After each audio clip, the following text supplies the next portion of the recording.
Hello EFD squad and welcome back to Continental Club. Chris Hamill's not here, I'm in a suit, get over it. We've got Michael McCubbin stepping into the breach, ably as usual, we shall see about that. And where we start this week is in Dortmund with Pierre-Emerick Aubameyang. Now a lot of people have been looking at Aubameyang's potential move to Arsenal from the Arsenal side. How will he replace Alexis Sanchez? But what we want to know is how will Dortmund get on without him? Joe, can they survive his departure? I think they can survive it, but it's going to be one hell of a struggle to replace a striker of the calibre of Aubameyang. This is a player who's averaging about 1 goal per 90. I think it was 31 in 32 last season, 13 in 15 so far this season. And if you look at the depth in the striking area, I'd be slightly concerned if I was a Dortmund fan. Are you really going to rely on Alexander Isak to step up? We've seen Maximilian Philippe score a fair few goals this season. I think he got 6 in the Bundesliga, but he's now got a kneecap injury. I think he might have fractured it. He's out for 4 or 5 months, although I've seen a few videos of him kicking a ball about, so hopefully he comes back and comes back well. The other options, do they play maybe a false 9? We've seen Pulisic get a few goals. Kagel has chipped in with a few goals. I would be overall concerned, though, that you haven't got that sort of spearhead to the attack. Yep. A man who operates inside the box. I think Aubameyang is averaging about 3.5 shots per 90 from inside the area. Ooh. Clinical striker, and these young players around them maybe need that focal point, and I'm pretty sure that Dortmund will look to sign a new focal point if Aubameyang is to leave, especially with the money they're going to get for him, which is going to be, what, 60, 70 million euros? Somewhere around that mark. But I'm not too sure who that's going to be. I think there's a few options in the market at the moment.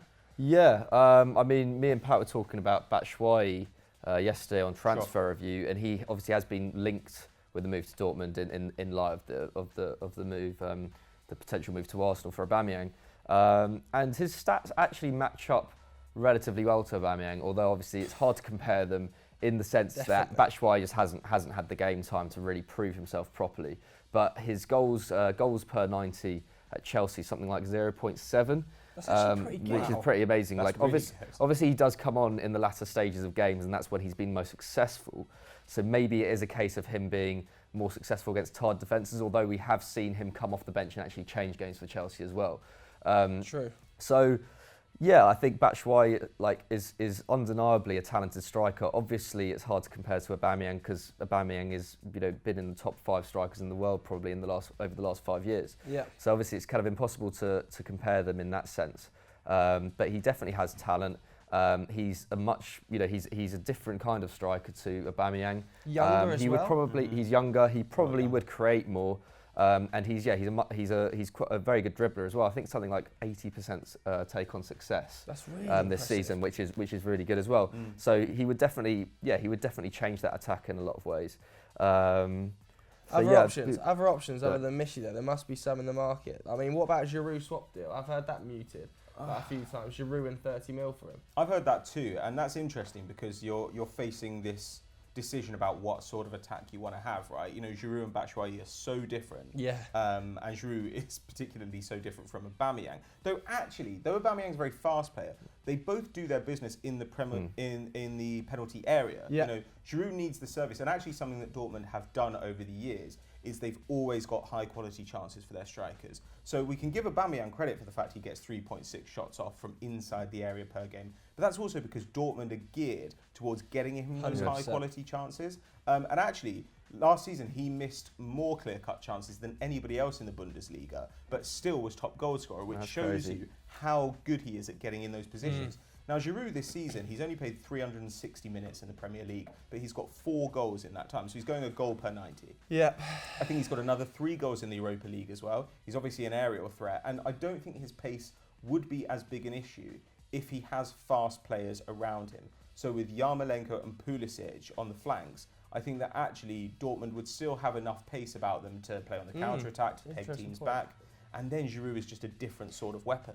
Because what does Giroud do if Aubameyang joins the club? Because you look at Aubameyang, Lacazette, let's not forget Danny Welbeck's also in there. Sure. Where the hell does Giroud fit? He's now 3rd choice striker and the World Cup's 4 or 5 months away. I think he's got to go this January if Aubameyang joins. Yeah, though of course he was mostly a backup last year and he still remained in the French squad. He still seems to be a useful element, and of course because he's so different in skill set from you know, Mbappe, Dembele, Coman, Martial, Griezmann. I feel like he's always gonna have a role in that squad as long as he's fit. So in that sense, his position's pretty solid, and of course his wage is very, very good at Arsenal. I don't know. I always think he's an underrated striker. I think he's the best Plan B in the Premier League, and I don't know if Dortmund got him in exchange for Aubameyang. It would be a bit short-termist, but I think that he'd probably do pretty well for them for the rest of the season at least. Yeah, I think so as well. What do you think, Mikey? Michi or Giroud? Yeah, I think in terms of proven goal-scoring ability, and especially in terms of what you're saying, in terms of like kind of being like shots in the box and everything, Giroud is like one of the best at finishing in the box. So I'll play devil's advocate then, and I'll go. I think they should go for Michy Batshuayi. I think so as well, but I think we should probably poll it. Yeah. There's a poll up above Mikey's head. Who should Dortmund sign this summer? Giroud, Batshuayi, or if you think somebody else, put them in the comments below. Next up, we've got some questions about the managerial merry-go-round. Now, recently, we've seen Ryan Giggs appointed as Wales manager on a 4-year contract, and we've seen Phil Neville appointed as England ladies manager. Or has that happened? Is that just due to happen soon? I think it's due to happen, yeah. I don't know. Looks like that's going to occur, despite the fact that he is not qualified and didn't apply for the job. Guess how I feel about this. What do we feel about Giggs, though, first? We've got 2 United fans. Let's get your opinion. What has he shown as an assistant coach which makes you think he could do a job as Wales manager? Or maybe you don't think that. Maybe you think he'll be trash. Yeah, I don't know. He's not really. He never really seemed to be super charismatic as assistant manager at United. But then again, that wasn't really his job. I mean, I don't know. I think a lot of people are kind of throwing Giggs under the bus before he's even had a chance with this Wales job. Okay. Personally, you do have to remember he's had, 2 years under Louis van Gaal, who, if he didn't do the greatest job at United, but over the last 25 years, one of the defining managers.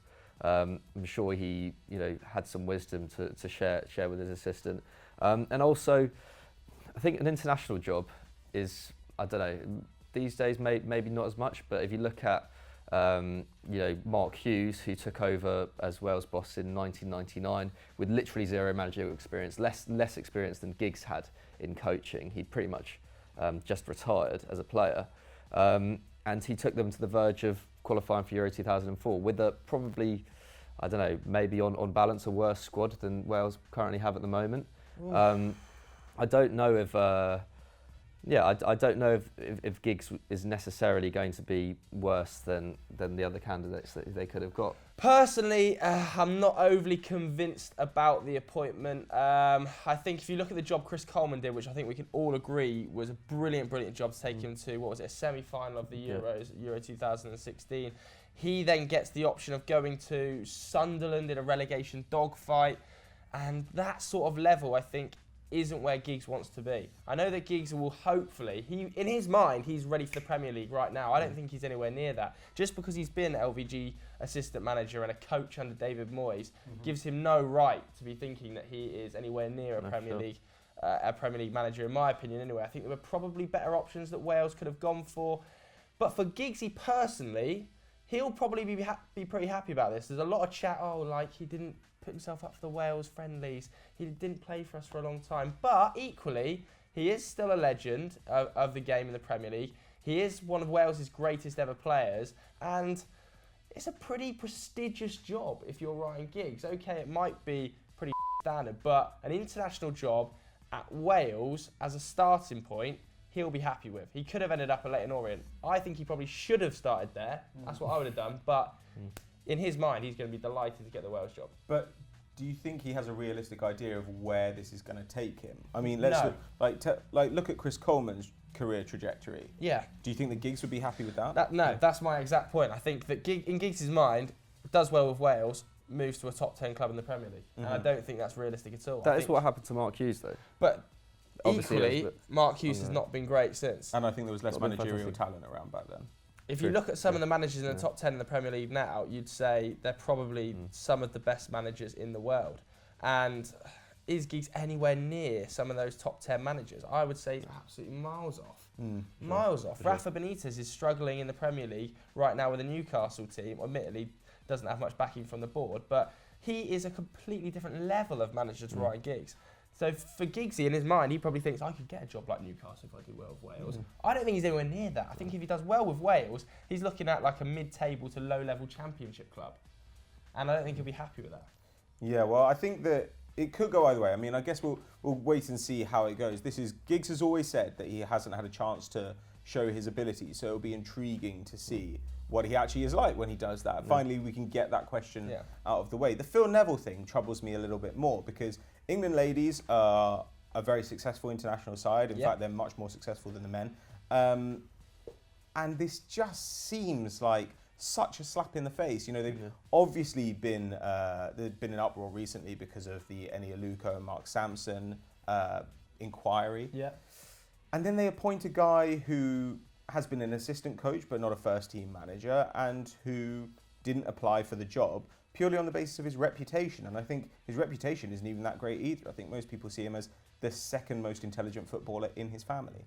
So I don't know. It just what do we think about this? Do we think that Phil Neville has anything that would make him good enough for the England ladies? If you were in the England ladies team, would you not be insulted by this? I think it's a really strange appointment. I mean, it is a weird one. He wasn't great at Valencia, let's face it. I don't even think he went with Gary, did he? He was Nuno's. He was a coach under Nuno originally, and then Gary took over. He was not great as a coach under David Moyes, and I believe he was part of the Everton setup in the season or 2 seasons before that as well, was he? As a coach. It's just such a weird one. Both with Giggs and with Neville, 2 completely inexperienced appointments for 2 fairly big jobs. I think with Neville as well, it's like, I mean, does Neville have any? I'm assuming Phil Neville has no experience managing in the women's game as well. No, I mean, surely that's surely at least a kind of the standard requirement for anyone going for that job is that they've had they've been successful in the women's game, or to know the players, know the players, know the opposition, know what the tactical trends are at the moment. Like, I mean, look, I imagine that a lot of tactical trends go both ways, and I think if you put Pep in the women's game or a good manager from the women's game in the men's game, they'd probably be successful. But sometimes you're in a league where things are just completely different and you have to adapt. And he's going to have to adapt to international football. He has no idea, I imagine, what the coach of Sweden does or the coach of France does or the USA, the major superpowers of women's football. And I think another weird thing about it is it didn't feel to me like Phil Neville had any ambition to be a manager. At this stage, Giggsy was getting his name thrown in the hat at every single club that became available in the Premier League. We had Swansea, we had Palace, everything. He was in and around the Stoke job, and now he's kind of ended up at Wales, and you can kind of see, he wanted to be a manager, somebody had to take him eventually. Neville has been sat on the BBC Match of the Day studio for the last 2 months. I've not seen his name mentioned once with a job. Not even a championship job, not even a coaching role. And now suddenly he's England women's manager. It's got to be the most out of the blue managerial move I've ever seen. Well, I can't figure it out, to be sure. So I think let's move on to another managerial question. Now, apparently, Jose Mourinho has made up with Florentino Perez since he left Real Madrid. And apparently he's told Perez that he should go and get Mauricio Pochettino from Spurs to Los Blancos. Now, what do we think about this? I think we could all agree Pochettino is a fantastic manager. He's got a 56% win rate at Spurs, which is pretty good considering that first season was kind of all over the place. Their highest finish is second when they were 7 points off Chelsea. His current deal runs until 2021, and he is building a really exciting side. But you also wonder, between building the stadium and their lack of financial firepower versus your Chelsea, Cities, Uniteds, will he maybe think that this is as far as he can go and want to jump ship? Yeah, perhaps. I don't really know about his personal ambitions in terms of being a manager, but he does have. I mean, obviously he's he seems to have kind of loyalty seems to be one of his kind of big traits. Yeah. Although I'd love to see him succeed Mourinho at United, I can't see him managing another Premier League club. Really? Yeah, I think things like he'd never manage Barcelona because he was Espanyol captain and things like. Okay. I just get that feeling that he's quite he's quite principled in that sense. Yeah. But how much longer has he really realistically got at Tottenham? Yeah, I mean, I think he would take the Real Madrid job. I think he would. Really? I think it's hard to turn down. Whether he would be successful there straight away is another question. He's never managed a team with the kind of egos that you see at Real Madrid. One of the kind of defining aspects of this Spurs side is that they don't really have any kind of out-and-out superstars. Like, I mean, obviously Kane is now, Eriksen's profile has gone up in the last couple of years, but in terms of the materials that Pochettino was working with when he got there, he's really kind of been able to stamp his image on that team without really there being kind of a group of players who are kind of bigger than him in a lot of ways. So yeah, I think that would be his main challenge. But obviously tactically, he is one of the best out there. Yeah, what do you guys think? I think he'd be a great fit for Real Madrid. Yeah. I don't worry about that step up in terms of different egos and stuff like that. I think that Pochettino is an extremely good manager, and that's one of his best traits as a manager. Yes, he can tactically outmaneuver a lot of managers, and he is an extremely good tactician. We've seen him deploy a number of different systems at Tottenham Hotspur: 3 at the back, 4 at the back, 2 up top, 1 up top. So I think he would be fine tactically and managerially. I think he would be absolutely fine. I think one of the best things you'd also say about Tottenham Hotspur is that they seem like such a close-knit unit. He has seemingly got all of those players pushing the exact same direction. You never hear anything about, a player's off in the press moaning. As soon as Danny Rose did it once, bang, it was cut off, wasn't it? It was cut off at the source. He was, I believe, dropped from the team, although I think he was injured at the same time, training with the reserves as well. And he'll probably move on this summer, in fact, because he was out moaning and saying that he wanted more game time.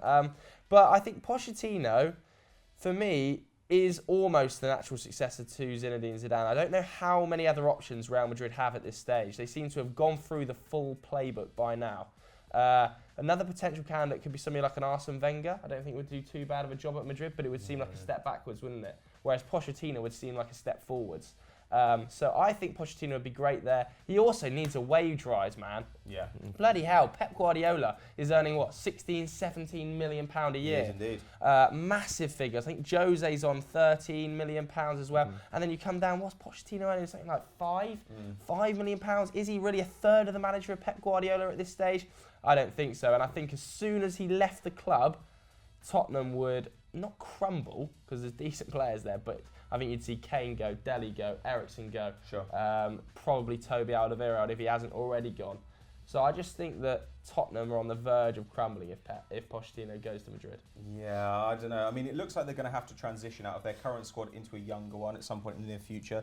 Nearly half their squad is over 28. Is that Tottenham? That's Real Madrid. Oh, right, yeah. And so you kind of think, actually, Pochettino would be a good guy for that. You know, he's great at bringing young players through and giving them responsibility. On the other hand, he and Daniel Levy have both talked about their aspirations for him to become the Alex Ferguson of Spurs. And with the way he's performing, you could sort of see that. But I do think, when I look at them, I sort of see Simeone's Atleti. I think, I could see you getting to the latter stages of the Champions League pretty much every season. I could see you maybe going to a couple finals. And I don't know, but the odds are still stacked against them winning one. The odds are still stacked against them winning the league. Yeah. And you think after a while, no matter how much you love the club and how much you love the project, he's going to want to win Champions Leagues and leagues because he knows he's that level of manager. So for me, I think that this will probably happen one day, but I'm not sure it will happen this summer. But what do you guys think? Same. Let us know if you think Pochettino would be a good manager for Real Madrid in the comments below. So that's all the time we've got for Continental Club this week. Thanks to Joe and McCubbin for joining me. Joe, what should the people do after they finish this? Head over to Viral Footy News. It's me and Zach Jalab this week. I know, guys, but stick with it. It's worth the watch. I think we're talking about the true cost of Alexis Sanchez, which is a lot of money. And McCubbin, what else do we have on Euro Football Daily that people can watch? Stat Wars, Football Mundial, always a treat. About it, really. And yesterday's transfer review as well, fairly interesting. So go and check all of those out. Cool. And make sure you're liked and subscribing to everything. You can't like to something. Click it. Do it.